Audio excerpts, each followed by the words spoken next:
conférencier animateur Team Europe. Je vais accueillir et remercier nos deux intervenants ce soir et l'ensemble des participants sur un webinaire sur un thème d'actualité qui est l'avenir du dialogue transatlantique après l'élection de Joe Biden. Je crois que je n'ai pas besoin d'expliquer en quoi cette actualité intéresse beaucoup de monde et je me réjouis du bon taux de participation alors qu'il y a pas mal de webinaires sur ce sujet, mais c'est certainement grâce à la qualité de nos deux intervenants.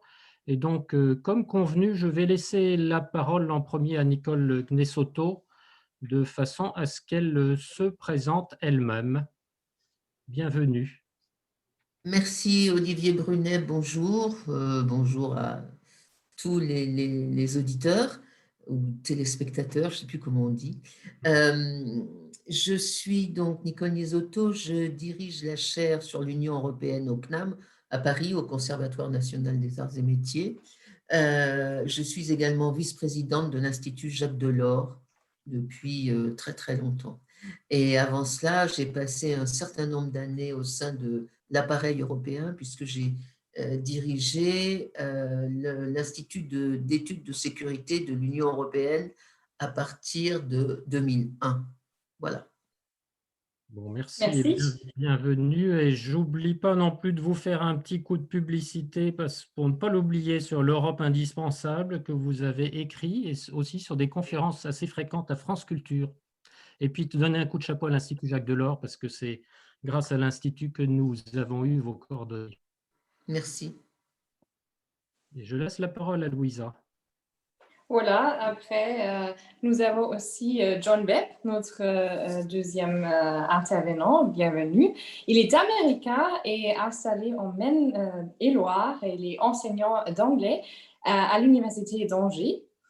Et il est ancien vice-président des relations internationales à l'université. C'est vrai? Ben, tout ça, c'est bon, oui. Voilà. C'est parfait. Welcome, alors. Merci. C'est parfait. Bon, et remerciements de John, effectivement, on souhaitait avoir un Américain à bord, même s'il est installé depuis longtemps au Pays de la Loire, ça nous permet aussi d'avoir un lien local. C'est un honneur d'avoir été invité et j'ai très hâte d'écouter ce que va dire Madame Gnesotto. Alors, merci à nos deux intervenants et peut-être les deux co-animateurs se présentent l'un l'autre rapidement. Vas-y. Moi, je m'appelle Louisa Guy. Ce webinaire n'est pas organisé par les 5 centres d'information Europe Direct. Et moi, je fais partie d'un centre d'information Europe Direct qui est au Mans, en Sarthe, où je travaille. Et je suis une ancienne journaliste spécialisée aux questions politiques internationales. Et je fais aussi une thèse sur ce sujet. Voilà, et donc nous allons nous répartir les rôles et donc l'animateur reste un membre du réseau Team Europe qui bénévolement assure des conférences et des animations sur les questions européennes de manière assez variée puisque nous avons couvert 6 thématiques en 2020 et nous continuons, je dirais aussi longtemps que les règles de la crise sanitaire nous permettent cette opportunité. Alors écoutez, nous allons lancer les choses. Ce que nous avons convenu, c'est d'abord de laisser la parole à Nicole Gnesotto pour une dizaine de minutes pour nous situer, nous mettre un peu en musique, nous parler un petit peu de ce qu'on peut attendre sur les grands enjeux. Et puis là-dessus, John aura un droit de réaction ou de complément. Et puis ensuite, nous attaquerons une série de questions-réponses en prenant en compte les questions qui nous sont venues par les différents participants, sans pouvoir nécessairement tout couvrir, mais le mieux possible. Après quoi, nous laisserons aussi à John un temps de témoignage. Et puis, nous irons tout doucement vers un dernier témoignage de Louisa avec une voix allemande et des conclusions. Je crois que Louisa, tu l'as dit, mais peut-être je le reprécise, les participants peuvent écrire aussi dans le chat. Oui, tout à fait. Donc, on a déjà reçu pas mal de questions avant, mais si vous avez des questions, n'hésitez pas. Moi, je surveille régulièrement le chat et on va transmettre ces questions tout de suite aux deux intervenants. Eh bien, on va attaquer le premier bloc de 10 minutes si vous en êtes d'accord. Donc, 10 minutes, c'est court, mais enfin, effectivement, dans toute l'actualité abondante de ce qu'on a vu sur les États-Unis, je sais que vous avez un bel esprit de synthèse, Nicole. Comment est-ce que vous voyez les choses? Alors, il y a une question de Voilà, micro. j'ai mis mon micro, pardon. C'est impeccable. Euh, Merci beaucoup, Olivier. Merci en tout cas pour cette invitation. Moi, je suis très heureux. Je connais bien la Maison de l'Europe à Paris. Je crois que c'est la première fois que j'interviens à la Maison de l'Europe des Pays de la Loire. Donc, j'en suis très heureuse. En plus, c'est une région que j'adore et que je connais pas mal. Et donc, bravo pour cette initiative. L'élection de Joe Biden aux États-Unis est effectivement un événement qui, pour les Européens, aura beaucoup de conséquences. Et je voudrais dire juste en introduction que les relations transatlantiques reviennent de loin. Avec Donald Trump, elles ont failli exploser, disparaître. Je vous rappelle que Donald Trump, interrogé, je ne sais plus par quel journaliste, qui lui demandait quelle est la menace principale que les États-Unis doivent affronter aujourd'hui. Donald Trump avait répondu, la menace principale des États-Unis, c'est l'Union européenne. Euh, et donc voilà, je ne rappelle pas toutes les atrocités que l'on a dû subir pendant le mandat de Donald Trump, mais c'est vrai que Joe Biden représente à ce niveau-là une espèce de grand soulagement, une espèce de grand soupir de bonheur et de soulagement de la part des Européens. Alors la première question qu'il faut se poser quand même, c'est qu'est-ce qu'il y a de positif dans cette élection pour les Européens et en même temps, qu'est-ce qu'il peut y avoir d'illusoire dans notre énorme satisfaction. Et ensuite, dans une deuxième partie très rapide, puisque je vais essayer de faire 5 minutes pour chacune des deux parties, qu'est-ce que cette nouvelle ambiance euro-américaine permet de conclure pour la solution des grands enjeux que nous aurons à affronter, soit séparément, soit ensemble.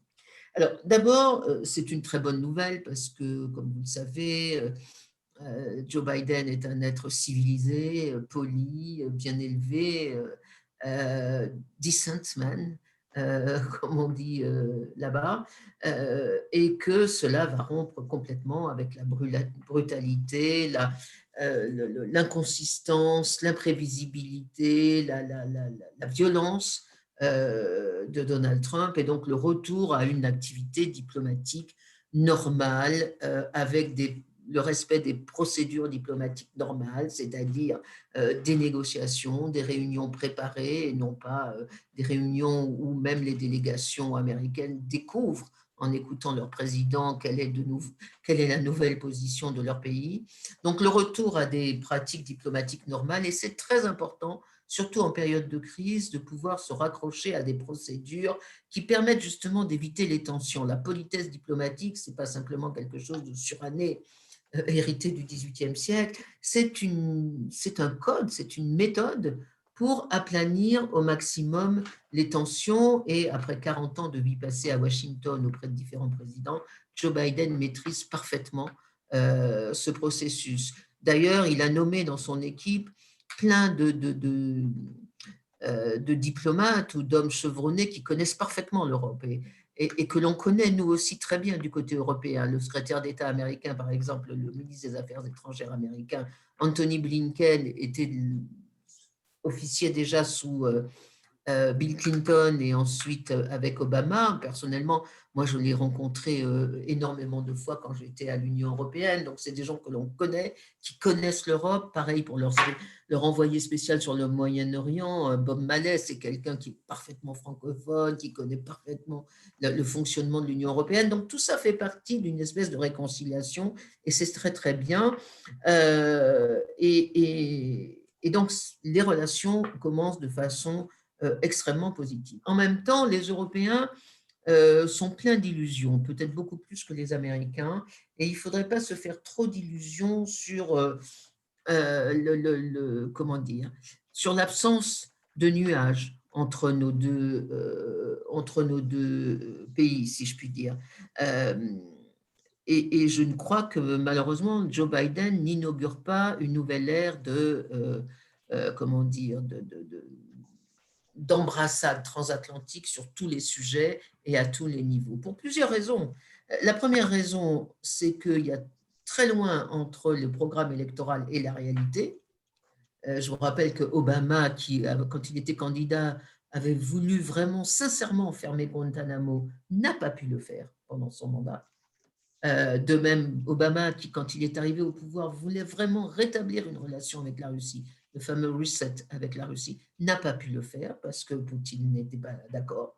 Et donc, la première raison, il ne faut pas se faire trop d'illusions parce que la réalité est têtue et en dépit des bonnes volontés de Joe Biden, il y a des choses qu'il ne pourra pas faire. D'autant plus que le mandat de Trump a changé les choses.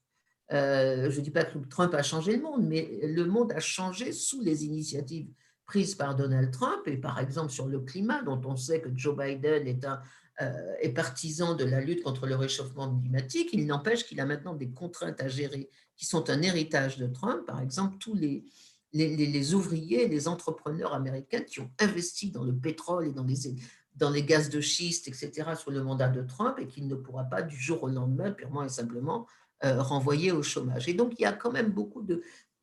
une autre raison, pardon, qui fait que les Européens ne doivent pas se faire trop d'illusions, c'est que l'Europe n'est plus du tout la priorité des États-Unis. Et ça, depuis longtemps, depuis Obama. C'est Obama qui avait dit, désormais, la priorité américaine, c'est le pivot asiatique. Et ça, Biden ne le changera pas.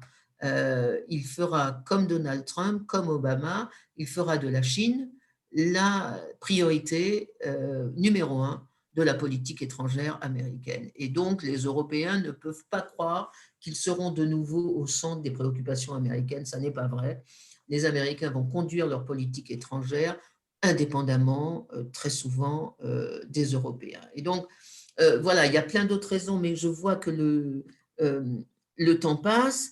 Et la dernière, quand même, une dernière raison qui me donne un peu d'inquiétude, c'est que l'équipe qui arrive au pouvoir, et je l'ai dit, c'est une équipe qui connaît très bien l'Europe.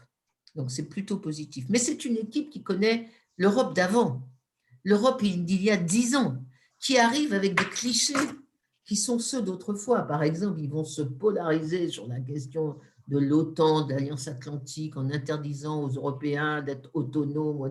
C'est plus le sujet. Les Européens, ils sont au-delà déjà. Et donc, il y a un petit risque de malentendu où les Américains reprennent les vieux thèmes transatlantiques d'il y a 10 ans sans se rendre compte que l'Europe a beaucoup changé en termes de souveraineté, de volonté d'autonomie pendant ces 10 ans. Cela dit, donc, en dépit donc, de cette prudence qu'il faut avoir dans la relation transatlantique, il y a quand même un certain nombre d'enjeux que l'on va pouvoir gérer ensemble. Moi, j'ai noté, je termine là-dessus, 4 enjeux sur lesquels on va pouvoir coopérer. En revanche, 2 ou 3 autres sur lesquels on aura des difficultés. Le premier enjeu évident, c'est l'enjeu du réchauffement climatique. Là, on va se retrouver en phase totale. Il l'a dit dans sa campagne, il l'a dit dans ses premiers gestes. Les États-Unis vont rejoindre la COP 21, c'est-à-dire les négociations dans le cadre des Nations Unies pour la réduction des gaz à effet de serre et donc pour essayer de gérer le réchauffement climatique. Donc ça, c'est une très bonne nouvelle pour les Européens qui sont leaders sur cette affaire, qui ont été les premiers en 1995 à tirer les sonnettes d'alarme sur le réchauffement climatique. Donc ça, c'est parfait. Joe Biden a dit d'ailleurs qu'il allait recevoir au printemps cette année, qu'il allait organiser à Washington une grande réunion sur cette question. Donc ça, c'est un enjeu que l'on ne va pas pouvoir régler. Il faut l'accord de l'humanité entière, et en particulier des Chinois pour le régler. Mais en tout cas, on est content de retrouver l'Amérique comme partenaire de cette lutte contre le réchauffement climatique. Deuxième enjeu plus stratégique, qui est la question iranienne. Les Européens, là aussi, avaient pris le leadership d'un règlement de la question iranienne. La question iranienne étant essentiellement celle de savoir si l'Iran aura ou pas une bombe nucléaire dans les années à venir. Et pour empêcher cette prolifération nucléaire de l'Iran, les Européens avaient réussi à entraîner les 5 membres permanents du Conseil de sécurité, et l'Iran a signé un accord en 2015. Les Américains avaient signé, mais dès que Trump est arrivé au pouvoir, pratiquement 2 ans après, il s'est retiré de cet accord, et aux grandes dames des Européens, et l'Iran est, depuis 2017, donc laissé à lui-même et donc recommence des activités douteuses. La bonne nouvelle, c'est que donc, Joe Biden a dit qu'il allait vouloir rentrer dans le cadre de la négociation avec l'Iran, même si sur les détails, on n'est pas surtout d'accord, mais en tout cas, sur le principe, il est d'accord pour revenir à une négociation avec l'Iran plutôt qu'à une série de sanctions, de menaces, y compris militaires. Et ça, pour les Européens, le fait d'avoir un cadre de négociation plutôt que uniquement des menaces de coercition, c'est une très, très bonne nouvelle. Troisième dossier, le multilatéralisme. Donald Trump avait promené, si je puis dire, beaucoup d'institutions multilatérales, à commencer par l'UNESCO, l'OMS, l'Organisation mondiale de la santé, dont ils se sont retirés pendant la crise du Covid. De même sur l'OMC, l'Organisation mondiale du commerce, il refusait de nommer les juges, le juge américain, et donc l'OMC ne pouvait pas fonctionner puisqu'il n'y avait plus d'instance de jugement lors des grandes affaires commerciales. Donc là aussi, Joe Biden a dit qu'il allait revenir à l'OMS, ce qui est une bonne nouvelle. Il allait renommer le juge à l'OMC. Et donc, on peut s'attendre à ce que les États-Unis rejouent le jeu multilatéral normal plutôt que de jouer uniquement des décisions unilatérales prises par surprise, sans prévenir personne, comme le faisait Donald Trump. Donc là encore, les Européens sont contents. Et dernier point positif, sur le commerce. Alors, c'est peut-être un peu plus ambigu, mais Donald Trump, comme vous le savez, avait voulu casser la mondialisation, casser le libéralisme économique qui avait fait la richesse des États-Unis depuis 1945, mais avait voulu casser la mondialisation au motif que la mondialisation d'aujourd'hui profite plus à la Chine qu'aux États-Unis. Le constat est juste, c'est vrai. Aujourd'hui, le grand pays qui profite de la mondialisation, c'est la Chine, et qui profite aussi d'ailleurs du Covid. Donc aujourd'hui, la Chine est en train de devenir la première puissance économique mondiale. Mais ce n'est pas parce que l'analyse est juste que la réponse doit être il faut arrêter la mondialisation. Et donc, je pense que Joe Biden, sur le commerce, va reprendre l'esprit du libéralisme des pères fondateurs de la démocratie américaine, anglo-saxonne et française, c'est-à-dire la liberté du commerce et une concurrence libre et non faussée. Ça ne veut pas dire qu'il n'y aura plus de conflits commerciaux entre les Européens et les Américains, mais on aura des conflits commerciaux dans des règles connues et reconnues par les deux. Et on a deux gros sujets de contentieux depuis très longtemps entre Européens et Américains, donc ils vont revenir sur le devant de la scène. C'est l'agriculture, notamment avec les OGM américains, et l'aéronautique, la concurrence entre Boeing et Airbus. Alors, sauf qu'aujourd'hui, l'aéronautique étant complètement sinistrée, moins 66% pour l'aéronautique mondiale en 2020, c'est vraiment des faillites en chaîne qui s'annoncent. Peut-être que la guerre commerciale euro-américaine sur l'aéronautique va être moins dure ou peut-être plus dure, mais en tout cas, quels que soient nos contentieux, il reviendra à des règles traditionnelles du libéralisme économique. En revanche, deux autres enjeux sur lesquels on ne va pas s'entendre, je ne crois pas, et qui sont majeurs. Premièrement, la Chine. Les Américains de Joe Biden reprennent complètement l'héritage de Trump sur la Chine, c'est-à-dire considèrent que la Chine est la menace du XXIe siècle et qu'il ne faut pas laisser la Chine gagner trop de positions sur le marché, soit sur le marché économique, soit sur le marché technologique, soit sur le marché des idées, soit sur le marché stratégique. Et donc les Américains vont, et ils ont déjà commencé à le faire, Anthony Blinken a déjà dit, vont demander aux Européens de les suivre, c'est-à-dire vont demander à ce que l'Europe colle aux positions américaines sur la Chine et en particulier colle à cette idée qu'il y a de nouveau une rivalité binaire, l'Occident contre la Chine. Les Européens ne sont pas du tout sur cette ligne et je ne crois pas qu'ils veulent y arriver. Donc là, on aura de vraies divergences. Deuxième divergence, je termine là-dessus, pardonnez-moi, mais deuxième divergence, c'est sur la compétition technologique, mais elle est liée aussi à la question chinoise. Aujourd'hui, demain plutôt, les vraies guerres ne sont pas tellement des guerres qu'on va faire sur le sol, mais ce sont des guerres pour le contrôle des grandes technologies numériques à venir et en particulier le contrôle de l'intelligence artificielle. Et donc, ce sont des guerres pour des technologies civiles qui ne sont pas des opérations militaires, mais qui sont peut-être encore plus dangereuses que les opérations militaires, parce que ces technologies sont capables de changer les modes de société. Et là aussi, je pense que les Américains ne voudront pas trop d'autonomie européenne en la matière.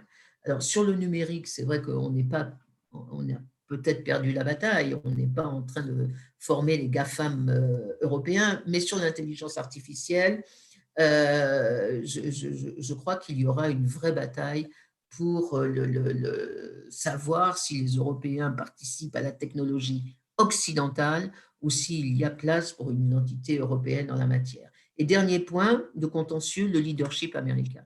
Joe Biden est très classique, comme je vous l'ai dit, ça fait 40 ans qu'il est dans la diplomatie, il est entouré d'une équipe très classique que tout le monde connaît, qui connaît l'Europe. Mais donc toute cette équipe fonctionne sur des images traditionnelles, en tout cas. Et l'image traditionnelle de Joe Biden, c'est le retour de leadership américain. Son slogan, c'était America must lead again. L'Amérique doit de nouveau diriger. Ce que ne disait pas Donald Trump. Donald Trump disait America first. On s'occupe de nous, rien que de nous, et tant pis pour les autres. Donc on ne dirige personne, on les écrase s'il le faut. Mais là, Joe Biden, c'est la grande tradition démocrate du leadership américain sur l'Occident. Et d'une part, c'est très contradictoire avec son enthousiasme pour le multilatéralisme, parce que soit on est multilatéraliste dans des instances où tout le monde est égal à tout le monde, soit on est pour le leadership américain, et le multilatéralisme, après tout, n'est qu'une caisse de résonance du leadership américain. Mais en tout cas, cette revendication d'un leadership américain dans les affaires occidentales est en contradiction avec la revendication européenne d'une plus grande autonomie et d'une plus grande souveraineté en matière sanitaire, alimentaire, énergétique, technologique, etc., etc. Donc là aussi, un point de friction à prévoir. Mais le tout, je crois que la grande satisfaction de tout le monde, c'est que même si on va se disputer parfois très durement et même parfois dire non aux États-Unis, tout cela se fera dans des termes diplomatiques acceptables et donc réversibles. Ce qui est important dans la diplomatie, c'est que même quand on se dispute à mort, on permet toujours, in fine, une porte de sortie, ce qui permet de toute façon à l'histoire d'évoluer. Donc ça, je crois, c'est une très bonne chose. Pardon, j'ai manqué à toutes les consignes que vous m'aviez données. Ça va, pas de souci. Merci, Les 10 pour minutes, cette c'était un mise en défi, perspective. c'était un défi infaisable, 10 minutes. Désolée. Il y a tellement de choses à raconter, hein? C'est ça aussi. Bon, c'est une mise en perspective globale qui nous sera utile parce que vous allez voir que les questions vont nous permettre effectivement d'approfondir certains angles d'attaque. Et bon, peut-être là-dessus, Louisa, je te laisse la main où nous allons transmettre la main de toute façon à John directement en tant qu'Américain vivant en Côte de la Loire. Qu'est-ce que ça vous inspire, John? Pendant que vous parlez, Beaucoup. je mets de la lumière parce que je suis en train de m'enfoncer dans la nuit. Moi, je trouvais que je suis complètement d'accord avec l'analyse de Mme Guessetto. Je trouve que ce qui m'inquiète le plus, c'est aussi la manière que Trump fonctionnait était un peu de la même manière qu'il avait aux États-Unis, dans le non-respect des règles, dans le non-respect des conventions et dans le non-respect de ses adversaires. Trump aligne beaucoup d'éléments dans un livre que j'ai lu. Pour la première fois, on a un président qui ressemble réellement à un autoritaire. Et ça va d'appeler à la foule, à ses rallyes de campagne, à tabasser des gens qui manifestaient contre lui, un petit parfum de peste noire, là, non? De peste brune, pardon. Ça va aussi, on ne va pas respecter les règles constitutionnelles, mais tout ça va dans le sens de... Il a beaucoup changé l'Amérique, je pense, ou au moins, il a fait ressortir et légitimer une Amérique qui est là peut-être depuis très longtemps, des 40% populistes America First. Juste au passage, America First, comme vous le savez, c'était un slogan fasciste dans les années 30. C'est Father Coughlin qui l'utilisait. C'est choquant qu'il ait pu reprendre ça avec impunité, avec personne qui arrive à le faire taire. C'est une vision mais carrément néo-fasciste hein, d'utiliser ce slogan. Maintenant, on a des problèmes aux États-Unis qui sont graves et je crois que son champ d'action sera limité par, même si au niveau international, le président a beaucoup de pouvoir et quasiment tout le pouvoir, il va se retrouver assez vite limité par la précarité de sa majorité au Congrès et le non-suivi éventuel des tribunaux fédéraux qui sont à un tiers peuplés de personnes qui ont été nommées par Trump. Je crois que c'est un tiers, je ne suis pas trop sûr. Mais je crois que c'est ça qui m'inquiète. Est-ce que les États-Unis vont rentrer à nouveau dans une sorte de constitutionnalisme? Ou est-ce qu'on va rester sur ce qu'on a déjà vu sous Obama, les républicains qui refusent pendant une année de permettre au président de nommer les juges? C'est pour ça qu'ils ont pu nommer 130 juges, parce que tout en lui reprochant à Obama de ne pas le faire. Donc, ce n'est pas partisan ce que je dis, mais il faut qu'on retrouve ce que Mme Guessetto a dit, c'est que le jeu est plus important que le joueur, que les règles du jeu l'emportent sur le joueur. Et ça, c'est ce qui me fait peur de Trump. Excusez-moi, j'ai dépassé. Par contre, Nicole, je n'ai pas vu le temps passer. C'est gentil. Quand vous m'avez dit que c'était plus de 10 minutes, j'étais étonné. Et peut-être, John ou Nicole, vous pouvez aussi préciser pour nos auditeurs, je dirais, le malentendu qui parfois existe sur le système présidentiel américain, de rappeler ce que peut faire un président et ce que ne peut pas faire un président dans un État fédéral. Vous l'avez évoqué, le Congrès, mais aussi le poids des États. Oui, aussi, oui. John, vous en dites un mot peut-être, vous êtes... Je peux. La Constitution définit quel est le rôle du président, mais ce rôle a été énormément agrandi par notre intervention, surtout dans la Deuxième Guerre mondiale, mais déjà la Première. Et à la suite de la Deuxième, je parle au niveau international, les alliances. Washington, le président, a démarré en disant « La chose que vous ne voulez pas, c'est vous impliquer en Europe. » L'Europe, c'est comme ça qu'on se définit, c'est notre identité, on en parlera tout à l'heure avec moi, mais restez en dehors de l'Europe. Ne pas vous engager dans les alliances qui vont être entangling, je ne sais pas comment dire ça en français, mais où vous allez vous être mêlés dans les choses. Voilà. Et donc, par contre, après la Deuxième Guerre mondiale, avec la doctrine Truman, on devient le garant de pouvoir être conscient et contrecarrer toute menace de communisme dans le monde. Et donc, ce mandat qu'ils ont accepté, à mon avis, je vais peut-être trop loin, Nicole, vous me direz, mais ça veut dire que les services de renseignement deviennent géants et consolidés d'ailleurs dans le CIA. Le président est directement alimenté par les infos, par les NSA et d'autres agences, et nos forces armées sont pour la première fois sur le pied de guerre, entre guillemets, en permanence. En 1940, quand les États-Unis commencent à voir qu'ils vont entrer dans la Deuxième Guerre, en tout cas Roosevelt, l'armée des États-Unis, les militaires américains, étaient le 19e au monde, après le Portugal. On lâchait notre armée entre-guerres. Il n'y en avait pas. Et donc, je crois qu'à travers ça, et comme c'est le président qui dirige, il est commandeur en chef, comme c'est le président qui est chef de la diplomatie, son pouvoir est devenu agrandi dans ces domaines énormément à travers ces dernières années. Et puis, avec les attaques sur les tours jumelles, etc., ça ne réduit pas. Donc, le président est très puissant, mais il n'est pas omnipuissant. Il est contraint par la Constitution et il est contraint dans son action. Et aussi, je vais revenir là-dessus, par l'opinion. Et n'oublions pas, 75 millions d'Américains ont voté pour Trump. Et ils n'ont pas disparu. Ils sont toujours là et toujours aussi dédiés à Trump.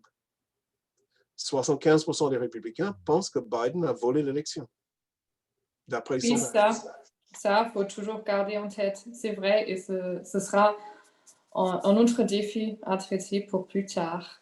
Je propose de passer maintenant aux questions des participants. Ce sont des questions un peu plus détaillées. Et plus tard, on va revenir vers vous, John Webb, pour Parfait. un autre témoignage un peu plus personnel en tant qu'Américain qui habite quand même depuis longtemps déjà en France. Alors, la première question est sur la sécurité.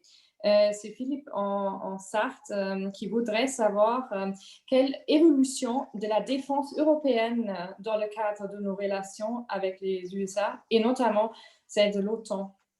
Et on a une autre question sur la sécurité, donc je propose de les mettre ensemble. C'est quel impact sur l'approfondissement d'une défense européenne? Je vous laisse répondre, Nicole, en premier temps. Merci. Merci beaucoup. Je voudrais juste d'abord dire que je suis complètement d'accord avec ce qu'a dit John sur l'importance de la politique intérieure pour la politique extérieure de Joe Biden. Il va être contraint par la fracture de la société américaine. Ce n'est pas une division, c'est une fracture extraordinairement forte, puissante, cruelle, parce qu'elle traverse des familles entières. Et je crois que pour lui, la réconciliation intra-américaine est plus importante que la réconciliation euro-américaine. Ça, il faut qu'on se mette bien ça dans la tête. Encore une fois, l'Europe n'est pas sa priorité. Sa priorité, c'est vraiment de ressouder un pays. Et en fait, il joue son deuxième mandat déjà là-dessus. Soit il y arrive, soit c'est l'échec absolu et on n'aura pas forcément Trump. Moi, je n'y crois pas, mais quelque chose d'encore pire que Trump. Et là aussi, je voudrais dire que je suis complètement d'accord avec comment dire, la résurgence d'une espèce de fascisme au sein de la société américaine. Il n'y a pas d'autre mot. Il faut appeler un chat un chat. On l'avait déjà vu sous Bush fils, quelque chose qui ressemblait à ça. On le voit maintenant, une bonne partie de la société américaine, comme une bonne partie de la société mondiale d'ailleurs, est en demande d'autorité et donc est prêt à soutenir des thèses non démocratiques. Maintenant, je reviens à votre question. Quelles conséquences pour la défense européenne et leur relation avec l'OTAN? Je dois dire que ça n'est pas la défense européenne, c'est un projet très important des Européens, mais ça n'est pas une question majeure dans la relation euro-américaine, même si la presse en fait souvent un des grands titres, parce que les journalistes adorent quand les Européens et les Américains se disputent.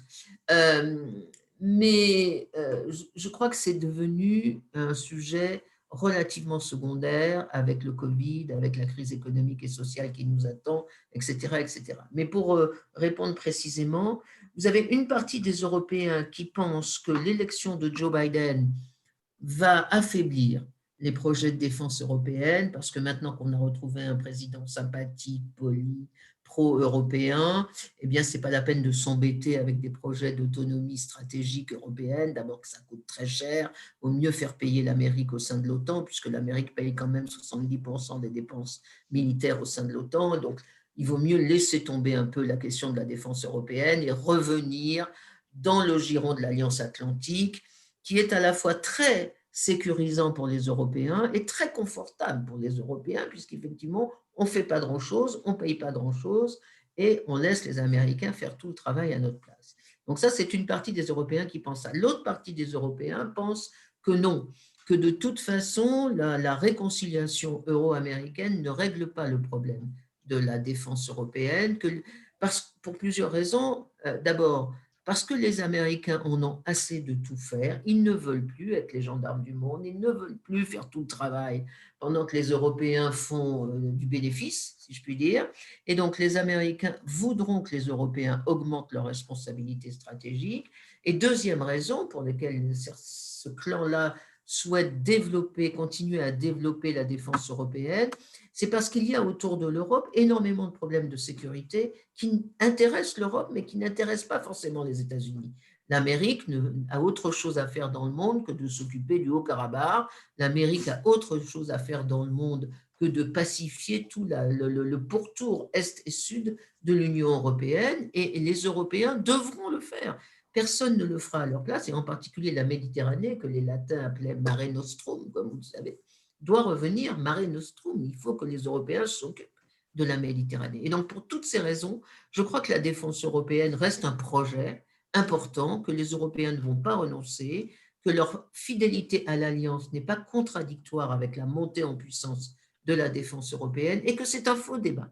Je souhaite qu'on arrête de se disputer sur cette question et qu'on passe plus d'énergie et plus d'intelligence à se disputer peut-être sur des questions majeures qui sont les questions du 21e siècle, comme l'avenir de la démocratie, par exemple, avec l'industrie du numérique. Comment on fait? Quels sont nos critères éthiques pour développer, pour continuer de développer cette technologie, etc., etc.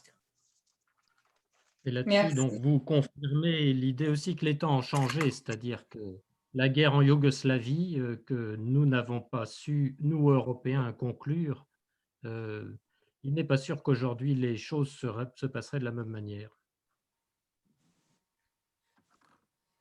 Moi, vous avez raison, mais je ne sais pas. Moi, je ne fais jamais et si, Non, non, mais bien sûr. je ne sais pas. Mais c'est vrai que les Européens, en 91, ont eu tort. C'était Jacques Santer qui était à l'époque président de la Commission, et il a déclaré « L'heure de l'Europe est enfin arrivée, on va s'occuper de l'ex-Yougoslavie ». Il a eu tort, ça c'est clair. On n'a strictement rien fait, et on a eu 8 ans de guerre entre 91 et 99. Bon, je laisse la main à Louisa sur le déroulé des questions. On est sur les questions de sécurité qui sont extrêmement importantes, et puis on a d'autres questions également qui vont nous entraîner Oui, sur la place des États-Unis dans le monde. justement sur la place, voilà, on a parlé beaucoup déjà de la Chine, donc ça, je mets entre parenthèses parce que je pense que c'est assez clair. Par contre, nos spectateurs s'intéressent particulièrement aussi au Brexit. Déjà, on avait une question avant. D'Agnès à Bruxelles qui voudrait savoir, avec la sortie du Royaume-Uni de l'Union européenne, comment va s'établir la nouvelle relation et quelles conséquences pour l'Union européenne. Et là, on vient de recevoir une autre question de la part d'Eric Poudlet dans notre chat, qui voudrait savoir si les liens entre les USA et le Royaume-Uni vont s'intensifier après le Brexit. Parce qu'on se souvient aussi que Trump était assez pro-Brexit. Comment ça va changer alors? Je crois que le rêve de Boris Johnson, c'est que les États-Unis et le Royaume-Uni forment de nouveau une alliance indispensable. Une alliance indispensable dans la production d'idées, dans la production de sécurité, etc. Je crains que ce ne soit qu'un rêve, pour plusieurs raisons. D'abord, Joe Biden était anti-Brexit, il est surtout d'origine irlandaise. Il a très mal pris au départ l'idée avancée par Boris Johnson que les Irlandais pourraient faire les frais du Brexit, et tant pis, c'est pas grave. Donc, il défendra bec et ongle les intérêts des Irlandais dans cette affaire, ce qui n'est pas pour arranger la quiétude intérieure de Boris Johnson. Deuxièmement, je crois que pour les États-Unis, les Britanniques ont perdu une carte majeure, c'est-à-dire qu'ils ne sont plus le ticket d'entrée dans l'Union européenne. Ils sont hors Union européenne, donc ils n'intéressent plus les États-Unis comme pôle d'influence vis-à-vis des Européens. Maintenant, les États-Unis, pour influencer les Européens, ne peuvent plus passer par Londres, ne peuvent plus. Et donc ça, c'est une perte très importante pour les Américains, dont l'objectif est évidemment toujours d'influencer les Européens pour avoir le maximum d'alliés possible. Donc le Brexit est une perte sèche d'influence politique pour les États-Unis. Et donc, et donc Boris Johnson a perdu là-dessus. Donc, il trouve dans Joe Biden quelqu'un qui est contre le Brexit, mais bon, c'est un homme d'État, donc il accepte et il reconnaît la souveraineté britannique et il va avoir d'excellentes relations avec ce pays. Mais en tout cas, il a un point irlandais très important. Deuxièmement, la Grande-Bretagne ne lui sert plus à grand-chose dans ses relations avec le Royaume-Uni. En revanche, la Grande-Bretagne reste un allié fidèle sur le plan stratégique, sur le plan politique globale, et donc, bien évidemment, les relations vont rester très fortes. Donc, je crois que les Britanniques essaieront d'intensifier les relations avec les États-Unis, mais je ne suis pas sûre que les Américains aient le même intérêt pour une intensification des relations avec les Britanniques. Je crois que les Américains ont un intérêt majeur à avoir soit une relation bilatérale directe avec l'Union européenne, soit à intensifier leur relation bilatérale directe avec la France et l'Allemagne. D'accord, merci. Et là, justement, on avait aussi une petite dernière question dans ce sujet, sur la place de la France dans tout ça. Dans tout quoi? Dans les relations européennes avec les États-Unis, comment la France pourrait-elle reconquérir une place d'interlocuteur important pour les usagers avec Biden au pouvoir? C'est Valérie de l'Or-Atlantique qui voudrait le savoir. Pardonnez-moi, comment la France pourrait-elle retrouver, vous pouvez me relire la question? Comment la France pourrait-elle reconquérir une place d'interlocuteur important pour les USA avec Biden au pouvoir? Voilà. Oh, on a perdu Olivier. Il est parti. Il revient. Voilà. Vous pouvez répondre brièvement. Hein. Vous avez déjà dit que... Non, mais moi, je ne pense pas que la France doit reconquérir une place. La France a une place très importante pour les États-Unis, pour 1000 raisons qui vont bien au-delà de l'Union européenne. Donc, on ne doit pas reconquérir une place perdue, parce que même sous Donald Trump, la France a été, paradoxalement, bizarrement d'ailleurs, un interlocuteur majeur du président des États-Unis. Et donc, on n'a pas à reconquérir une place qu'on aurait perdue. En revanche, on a à reconquérir une influence qu'on aura perdue, parce que personne n'arrivait à influencer Donald Trump. Et pourtant, Dieu sait que notre président de la République a essayé sur le climat, mais que donc, non, c'était difficile. Maintenant, avec Joe Biden, la vraie question, c'est non pas d'être considéré comme important, la vraie question, c'est vraiment de l'influencer, ou en tout cas de lui faire comprendre la spécificité des positions françaises et européennes. Et ça, moi, je pense que les relations franco-américaines vont être au beau fixe, en tout cas dans les premiers temps du mandat de Joe Biden. On est sur les mêmes lignes sur l'Iran, sur le climat, sur le libéralisme, sur la démocratie. Ça fait quand même beaucoup de points communs pour aborder les choses. Et le grand avantage de la France pour les États-Unis, c'est que les États-Unis nous trouvent dans tous les cadres de puissance. Ils nous trouvent à l'OTAN, où on est, après les Anglais, le deuxième contributeur pour les interventions extérieures, et même parfois le premier contributeur. Ils nous trouvent à l'Union européenne, bien sûr, où on est la puissance militaire de l'Union européenne. Ils nous trouvent aux Nations unies, où on est membre permanent du Conseil de sécurité des Nations unies. Ils nous trouvent dans les instances nucléaires, parce qu'on a notre propre dissuasion nucléaire. Donc, les occasions de coopération sont multiples, bien au-delà du cadre de l'Union européenne, ce qui n'est pas vrai, par exemple, pour l'Allemagne, et ce qui est encore moins vrai pour les autres pays européens. D'accord. Et je passe tout de suite alors à l'environnement. On a pas mal de questions là-dessus aussi. C'est le dernier sujet qu'on pourrait traiter dans ce contexte. Et après, on va passer au petit témoignage de John Bepp.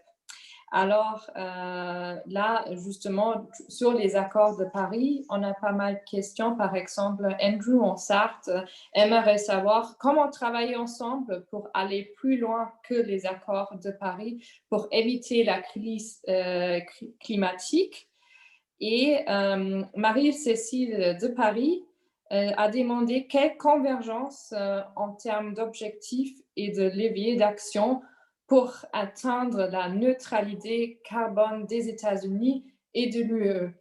Je rappelle aussi qu'il y a le Green Deal, le pacte vert de l'Union européenne dans tout ça. Donc, où il y a alors la place des États-Unis? C'est une question difficile parce que la première, comment aller plus loin pour éviter une crise climatique? On n'évitera pas la crise climatique, là, ça paraît à peu près clair. L'objectif aujourd'hui, c'est plus l'objectif de 1995, quand les Européens avaient proposé le protocole de Kyoto, qui était d'arriver à limiter le réchauffement climatique à plus 2% à la fin du 21e siècle. Ça, cet objectif, il est inatteignable. Alors, sauf si on décide tous de fermer les lumières et de rester chez nous pendant 30 ans, c'est inatteignable. Et donc, aujourd'hui, donc la crise climatique, elle est là. Il ne s'agit pas de l'éviter, il s'agit d'en gérer la progression. Et là, on a plusieurs problèmes. Alors, on avait le problème américain, c'est-à-dire non seulement la non-acceptation des États-Unis, mais une politique américaine agressive sur le plan climatique. Donc là, on peut espérer que ce premier problème avec Joe Biden va être, sinon résolu, en tout cas en passe de solutions. En particulier, moi, j'ai toujours été extraordinairement fasciné par comment dire, l'optimisme industriel et technologique de la société américaine. Je veux dire, quand vous voyez quelqu'un comme Elon Musk qui vous dit ben, moi je vais conquérir Mars, et il va sans doute le faire. Autrement dit, il y a quelque chose dans la société américaine, une espèce de foi dans la science, dans le progrès, qui dit que peut-être ils trouveront quelque chose qui permettra de réduire profondément. Et donc le fait que les Américains rejoignent le combat pour éviter la catastrophe climatique est une bonne chose, ça ne règle pas le problème, mais ça règle une partie du problème. Le deuxième problème, c'est la Chine. Alors, la Chine a signé les accords de Paris, elle est même, il y a même eu pendant un certain temps contre Trump une alliance un peu contre nature, mais une alliance importante entre les Européens et la Chine pour continuer à respecter les clauses de la COP 21. Le problème simplement de la Chine, c'est que c'est un pays dont l'essor industriel est relativement récent. Ils ont commencé en 85 à devenir une société industrielle.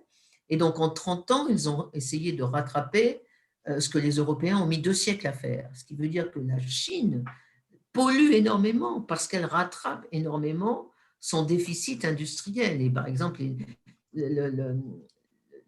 la Chine est responsable de 60% de l'augmentation de la consommation d'énergie fossile est due à la Chine. Pourquoi? Parce qu'ils ont besoin de pétrole, d'énergie, de charbon pour faire fonctionner leur industrie. Donc, le problème de la Chine, c'est comment un immense pays comme celui-ci peut-il respecter l'environnement tout en continuant son développement. On ne peut pas simplement dire à la Chine « Ah, vous polluez trop, arrêtez de vous développer, maintenant c'est fini ». Ce n'est pas possible. Nous, on l'a fait, c'est leur tour maintenant de se développer. Donc, il faut trouver une solution pour aider la Chine et les autres pays en développement à continuer leur développement économique, mais de façon plus durable et responsable. Et ça coûte très, très cher. Ça suppose des transferts d'argent de la part des pays riches vers les pays pauvres. Est-ce que la Chine est un pays pauvre? Je ne crois pas, mais en tout cas, elle utilise cet argument. Et c'est vrai que c'est une question. On ne peut pas interdire à la Chine de se développer sous prétexte qu'elle pollue beaucoup. C'est vrai qu'elle pollue beaucoup, mais elle a le droit aussi de se développer. Donc ça, c'est le deuxième problème. Et puis le troisième problème, je suis désolée d'être un peu long, mais parce qu'on a beaucoup d'illusions sur cet accord de Paris. En fait, cet accord de Paris, il est absolument pas contraignant. Il n'oblige personne à rien. C'est un peu la nouveauté de ce type de négociation diplomatique, c'est que chacun s'engage à faire des choses à la date qu'il souhaite. Donc, certains disent, moi, j'aurai la neutralité carbone en 2030 ou 2050. D'autres disent, j'aurai jamais la neutralité carbone si vous ne me donnez pas X milliards de dollars par an. Et d'autres disent, moi, je l'aurai en 2070, etc. Et tout ça est très bien. Tout le monde est d'accord pour que chacun fasse à son rythme. Mais du coup, il n'y a aucune contrainte. Et donc, il n'y a aucune sanction si on ne respecte pas la contrainte. Donc, je ne dis pas que c'est un leurre, la COP21, c'est une manifestation de bonne volonté de la part de la communauté internationale. Mais il n'y a pas de contraintes, à part les contraintes que se donne l'Union européenne elle-même. Et c'est en ça que l'Union est un vrai leader sur la lutte contre le réchauffement climatique. C'est même le seul. En tant qu'espace politique, c'est le seul leader en la matière. Les autres pays s'engagent, mais ne sont pas obligés de respecter leurs engagements. Donc, nous avons besoin alors de l'Union européenne, clairement, dans ce cas-là. Merci. Bon, bah, écoutez, là-dessus, il y aurait vraiment beaucoup de choses à dire. Remerciements pour l'ensemble de cette fresque et puis d'autres questions auraient pu venir sur les questions numériques ou sur les questions commerciales, mais vous l'avez largement évoqué, donc nous allons rester attentifs et puis aussi rester soudés au niveau européen et rester attentifs à la diplomatie européenne. Tout ce qu'on ne voit pas toujours suffisamment dans les médias français, la récente rencontre entre Joseph Borrell et qui est Joseph Borrell au titre de la diplomatie européenne et l'ensemble des ministres des Affaires étrangères. Peut-être voulez-vous encore ajouter un petit mot là-dessus avant de laisser la parole à John Webb pour rappeler en quoi l'Europe, je dirais, doit aussi balayer devant sa porte? Oui, non, mais vous avez parfaitement raison. Aujourd'hui, Joseph Borrell, qui est donc le haut représentant de l'Union pour la politique étrangère de sécurité et de défense, c'est l'équivalent d'un ministre des Affaires étrangères européen, sauf que quand on a signé le traité de Lisbonne, les Britanniques, qui à l'époque étaient membres de l'Union européenne, ont refusé que le terme ministre des Affaires étrangères apparaisse dans le traité parce que ça faisait trop ressembler l'Union à un pays. Donc, ils ont inventé ce titre absolument imprononçable qui est ni fait ni à faire, personne ne comprend rien à rien, et surtout pas les Américains, de haut représentant pour la politique étrangère. Bon, bref. Donc aujourd'hui, Joseph Borrell est allé à Moscou. Et c'est une excellente initiative de mon point de vue.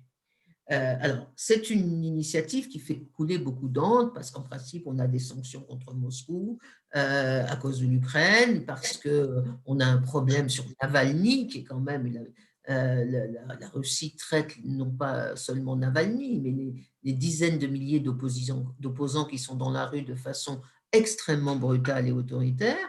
Et donc, un certain nombre de commentateurs disent « Ah, mais il ne fallait pas reprendre contact avec Poutine, c'est un tyran abominable. » Moi, je trouve que Borrell a raison d'aller parler directement aux dirigeants.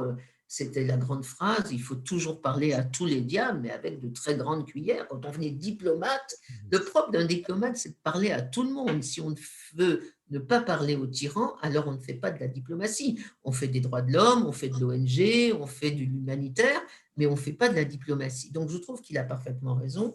Et ça illustre peut-être ce que je disais tout à l'heure, cette volonté des Européens, ou peut-être même ceux qui ne veulent pas sont obligés de le faire, cette nécessité pour les Européens de prendre en charge les affaires de sécurité qui sont autour d'eux. Et la Russie, qu'on le veuille ou non, la Russie, c'est notre voisin géographique. On souhaiterait peut-être avoir le Canada comme voisin à l'Est, mais malheureusement, on a la Russie. Donc, on ne peut pas rester ad vitam aeternam comme si la Russie n'existait pas. Donc, je trouve que c'est une excellente initiative. Les Européens, Joseph Borrell le fait, on ne sait pas ce que ça donnera, mais en tout cas, je trouve qu'il a raison d'aller parler à Poutine. Et ça n'est pas du tout courber les chines et renoncer à ses valeurs que d'aller parler au chef de la Russie, malgré toutes les critiques qu'on peut avoir contre Poutine. Et donc, encore une fois, ça prouve que les Européens ont conscience maintenant qu'il faut qu'ils soient autonomes dans certains domaines.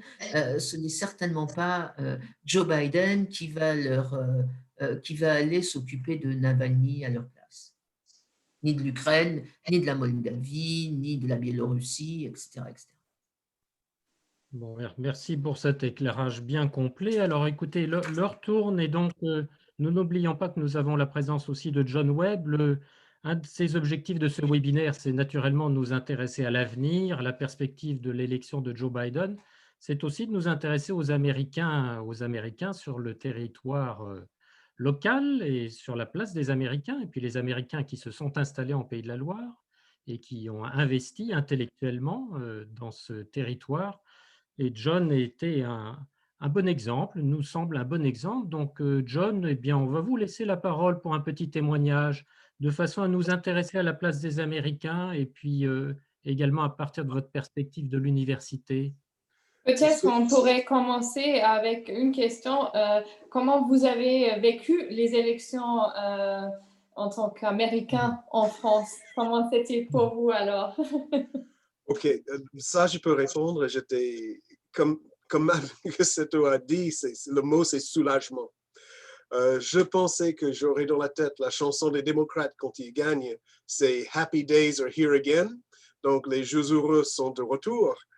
Mais en fait, et ça, je pense que Mme Gussoto comprendra, c'est une chanson du magicien d'Oz qui m'est venu. C'est Ding Dong, the Witch is Dead. donc, donc, il n'est pas mort, mais on peut espérer, et je sais que c'est naïf, il n'est pas mort du tout. Parce que le witch, c'est pas Trump, c'est toute cette mouvance autour. Et voilà. Mais j'étais surpris d'avoir cette chanson dans la tête. Mais il y avait une certaine joie et soulagement de ne plus avoir Trump. Et quand vous avez parlé de cruel et ça divise les familles, j'ai reçu 2 amis proches d'enfance il y a 2 étés. On ne peut pas évoquer la politique. C'est tout. C'est impossible. C'était, comme on dit en anglais, l'éléphant de la pièce pendant tout le séjour. C'était, voilà, on ne peut pas en parler. Aussi compliqué qu'avec des Britanniques. Il y a un truc commun entre Brexit et Trump. Donc, voilà. Donc, j'ai répondu à ça, c'était bien. Moi, j'étais consterné par l'assaut sur le Capitole, mais je crois que ce qui m'a choqué le plus ce soir-là, c'est pas que Trump incite les gens à faire ça, qu'ils le fassent, ils le fassent volontiers. Et même sans son incitation, ils n'auraient peut-être pas eu l'idée, mais bon, voilà. Moi, ce qui m'a vraiment consterné, c'est que la majorité des démocrates élus à la Chambre des représentants ait validé la thèse de fraude massive et a refusé de voter Biden, de reconnaître l'élection de Biden. C'est choquant, ça. C'est la moitié de nos députés. La moitié des députés républicains, pardon. Et moi, ça m'a... Le message anti-systémique, anti-constitutionnel me fait très peur. Voilà. Et quand j'ai entendu Nicole prononcer le mot fasciste, il commence à être, peut-être c'est autoritaire, c'est sûr, mais il y a beaucoup de relents de fascisme là-dedans. Maintenant, pour mon témoignage, si vous le voulez, je commencerai, ça va vraiment baisser le niveau après. Je suis désolé. Mais je vais vous dire, je crois que le premier contact avec l'Europe, c'est ambiant. Dès que tu es un enfant aux États-Unis, l'Europe, ça fait partie de notre communauté, en quelque sorte, notre identité, nos ancêtres, la culture, nos religions, système politique et tout ça viennent d'Europe. Et la majorité des Américains viennent d'Europe aussi pour l'instant. Ça pourrait changer à l'avenir, mais ont des origines européennes, même si ce sont des origines qui dévient, qui transitent d'autres pays. Donc, je crois que c'est important pour nous. Et par contre, vous avez parlé hier des Pays de la Loire.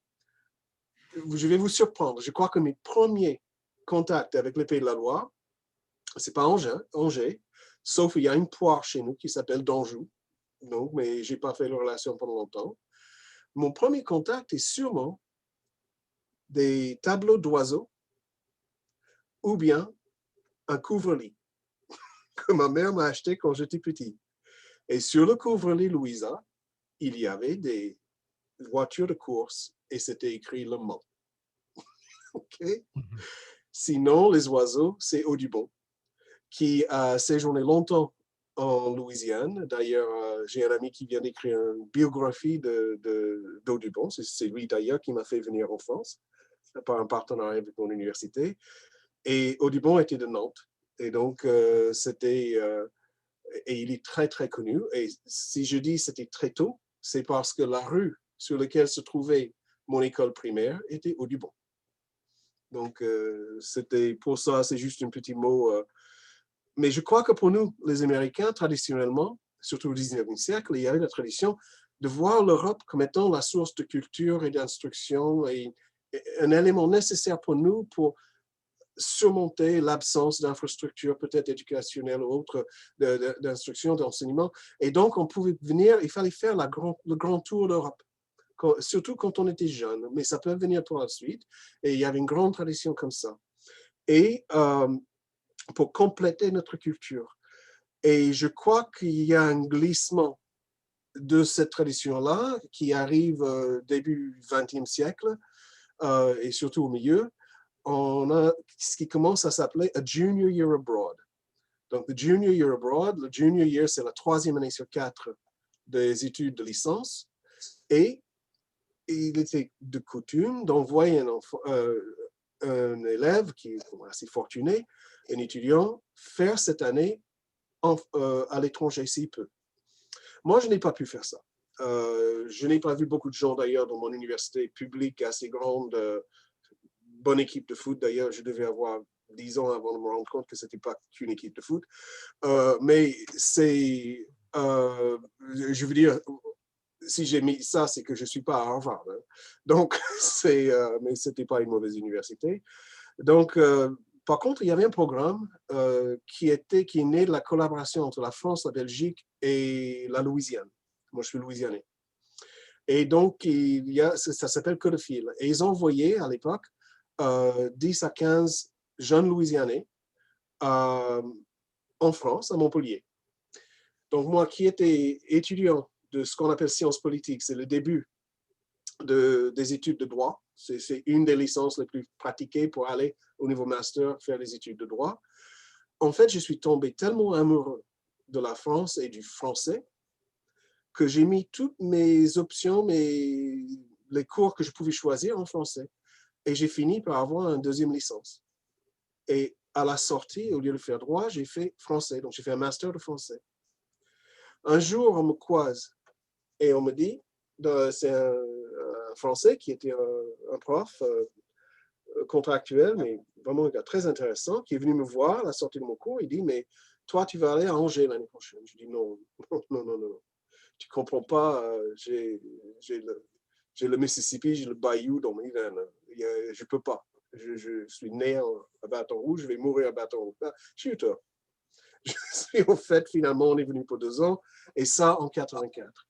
Et je précise que c'était en pleine guerre froide. On est vers la fin, mais c'est toujours l'optique et la manière de voir les choses de la guerre froide. Et pour les Américains ici en France, il y a une relation extrêmement complexe entre les États-Unis et la France au niveau symbolique. On vous doit notre existence. Quand les gens critiquent trop les États-Unis, j'ai tendance, les Français, je dis, mais l'existence de ce pays est directement de votre faute. Vous êtes la cause immédiate de notre indépendance. Je peux vous faire le dessin de la bataille qu'il a fait. Donc, mais en même temps, il y a une certaine distance, un recul entre les Français et les Américains. Et je me souviens, pendant l'été à Montpellier, en 79, moi, je me suis fait prendre, je ne sais pas pourquoi, mise en cause pour la politique américaine, étrangère, par une des profs. Et je ne pouvais pas réagir, mais j'étais assez étonné de l'intensité de ses propos. Et donc, on avait à cette époque-là, si on buvait un coca, et moi, ça ne me tente pas des masses, ça ne m'a jamais tenté. Si on buvait un coca en public, on a des gens qui réagissaient, qui parlaient de colonisation, il y avait tout un discours idéologique derrière. Et ce discours, ce qui est intéressant, venait de la gauche et de la droite. Le côté gaulliste, le côté socialiste, intello et communiste. Donc, c'est une période qui est aujourd'hui, je pense, révolue. Et puis aussi, j'ai toujours senti, et ça m'a été confirmé cet après-midi par quelqu'un qui connaît très, très bien l'histoire et l'histoire des relations entre les États-Unis et la France, et notamment de cette région-ci, le Grand Ouest. Et il m'a dit, on est dans une des régions les mieux disposées aux Américains et aux États-Unis. Et c'est vrai. On a un passé, on a un passif entre nous, les Américains et les Pays de la Loire. Et le Grand Ouest écrit large. Je crois que Normandie vous viendra à l'esprit tout de suite. Mais peut-être un peu moins évident, c'est l'empreinte un petit peu de l'arrivée. Je crois, si je me souviens bien, Franklin est arrivé à Saint-Nazaire ou à Nantes. Il me semble, je me trompe Et peut-être. puis, si on prend le Grand Ouest, il ne faut pas oublier tous les Bretons qui ont beaucoup émigré vers les États-Unis. Absolument. Je parlais du Grand Ouest. C'est Normandie, comme moi je le vois, je vais peut-être dire une bêtise, mais je vois Normandie, Bretagne et Pays de la Loire. Mais il y a peut-être centre Poitou, j'en sais rien. Moi, c'est ça que je vois quand je pense au Grand Ouest. Et, Donc, on voit aussi qu'il y a alors les liens historiques entre les deux pays, les deux régions. Une dernière question à vous, John Webb.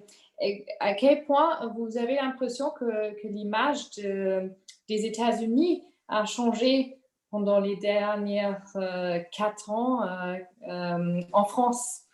c'est ce que je vous disais, Louise, c'est ce que c'est compliqué. C'est une relation qui est très profonde.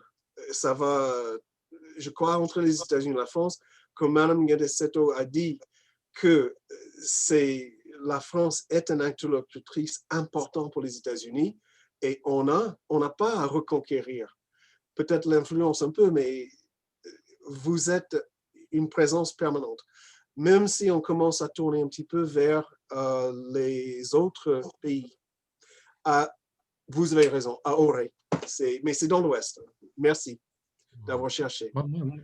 Moi, je suis breton du Finistère, donc c'est pour ça que je vous oriente aussi sur la Bretagne. Mais effectivement, et en même temps, John, le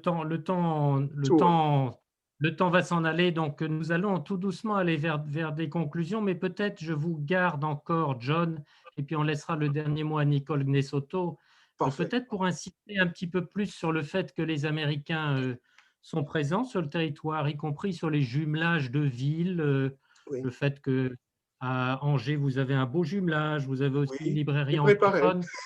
Faites-nous un petit coup de publicité là pour ce Tout à qui est fait. possible. Si je peux juste dire un peu la présence américaine et comment ça se résume. La communauté américaine est centrée à Angers sur la bibliothèque anglophone. C'est une ancienne bibliothèque américaine. La communauté anglophone tourne autour de cette structure qui est très dynamique et qui nous fédère. Et c'est soutenu aussi par la mairie, par le conseil général et par le conseil du département et par la Cato aussi, et l'Université d'Angers. Mais donc, ça, c'est une phase importante. Il faut plein de choses.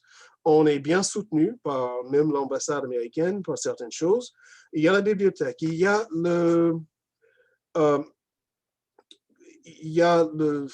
les mairies.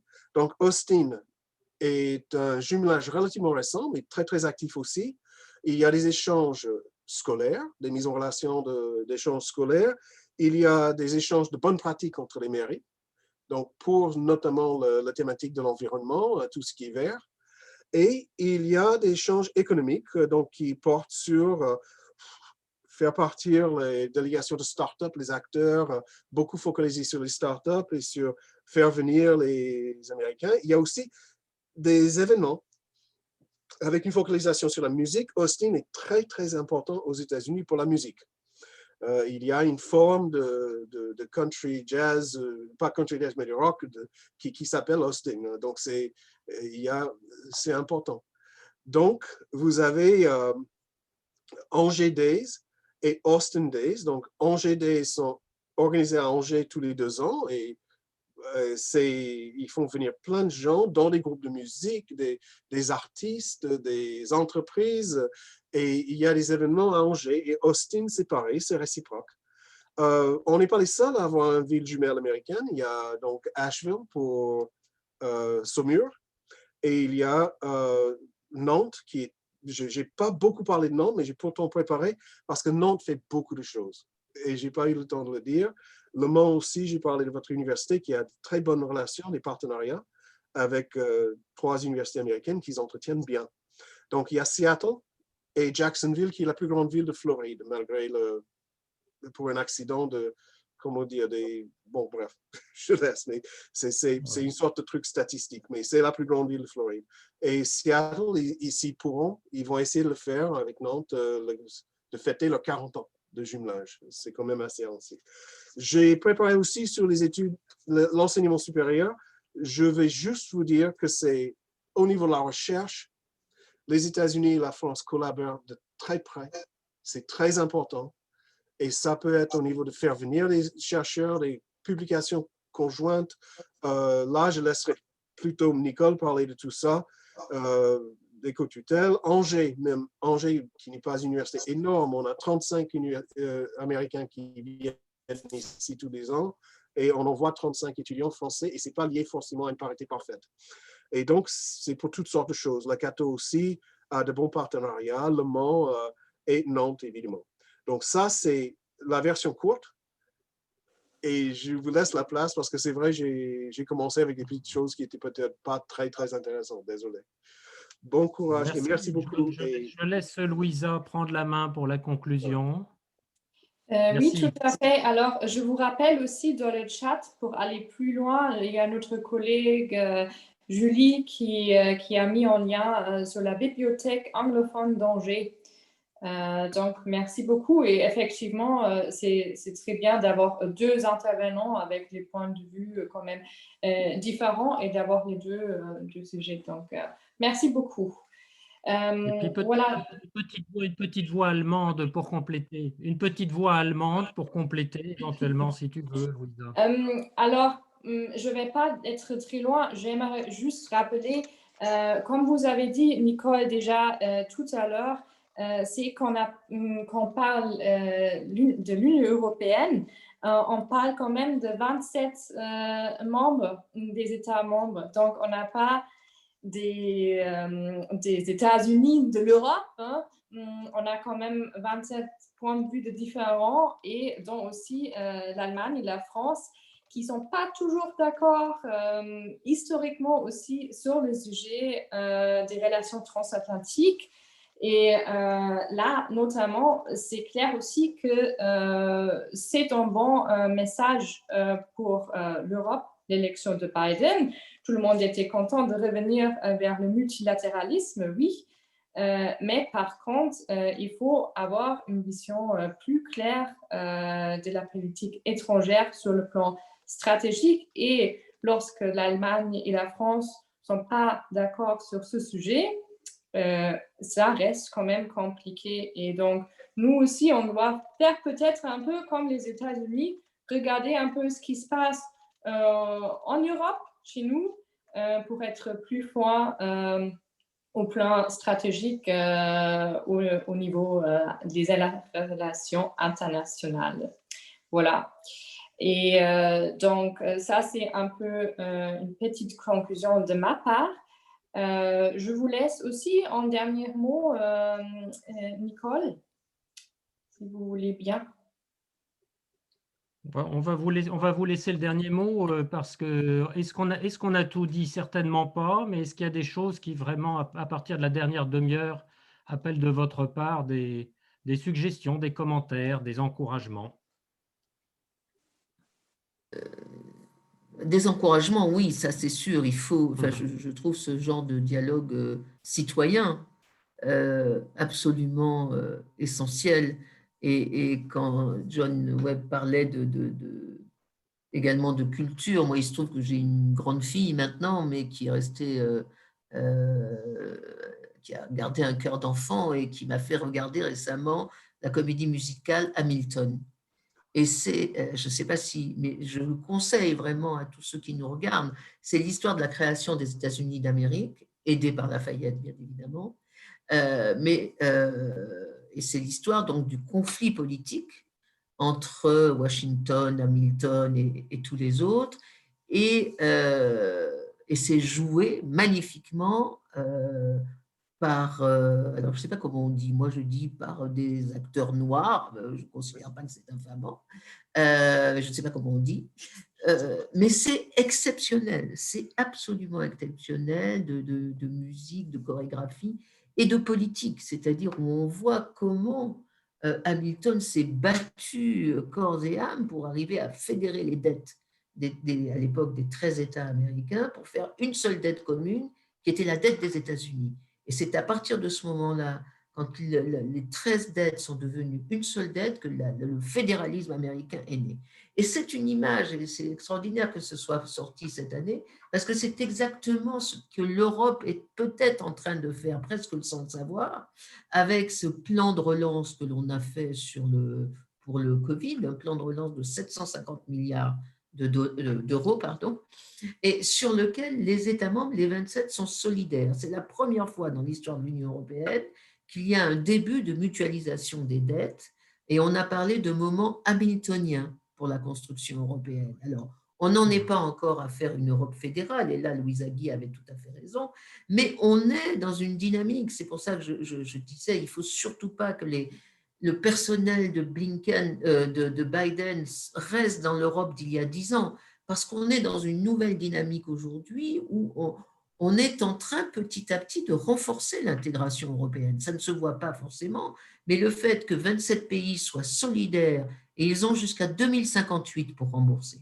La date est dans la décision du Conseil, ce qui veut dire que ces 27 font un engagement à rester ensemble jusqu'à 2058, ce qui est un acte de confiance extraordinaire. Grâce à la dette, nous construisons l'Europe. Et c'est exactement ce que les Américains avaient fait grâce à Hamilton, en mutualisant les dettes et en créant les États-Unis d'Amérique. Alors, dans la pièce, dans la comédie musicale, on voit quand même que Lafayette arrive à un moment, et que c'est grâce à lui que tout ça se termine.